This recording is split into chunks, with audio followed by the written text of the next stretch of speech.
যখন clean heart operation করা হয়েছিল, আপনাদের জানা আছে কিনা?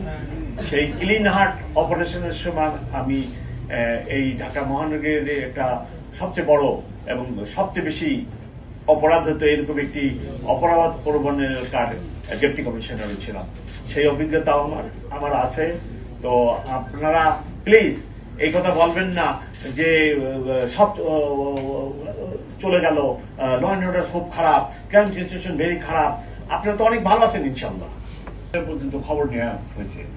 এইরূপ ভাবে গত 15 বছরে আমরা রাত্রি যদি আপনারা হিসাব করেন 2 লক্ষ পুলিশ যদি হয়, 2,20,000 আমাদের কিন্তু সিভিল স্টাফ আছে, বাদ দিয়ে যদি 2 লক্ষ পুলিশ অফিসার হয়, তার ভিতরে 80 থেকে 90,000 এরূপ ভাবে রিক্রুটেড।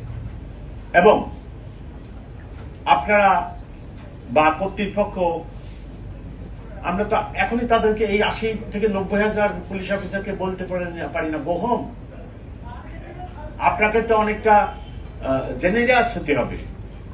এই লোকগুলোকে তো আমি আপনার পৃথিবীতে বহু দেশে বহু জায়গায়, ইভেন আমাদের নবী করিম সাল্লাল্লাহু আলাইহি ওয়াসাল্লাম যখন মক্কা জয় করেছিলেন, সাধারণ অ্যামনেস্টি ঘোষণা করছিলেন। এরকম একটি ঘটনার পরে আপনি ইভেন এই দেশ স্বাধীন হওয়ার পরেও তো এরকম যারা পাকিস্তান পিরিয়ডে চাকরিতে ছিল, ডিউরিং লিবারেশন পিরিয়ডে চাকরি ছিল, সবার চাকরিতে খাওয়া হয় নাই।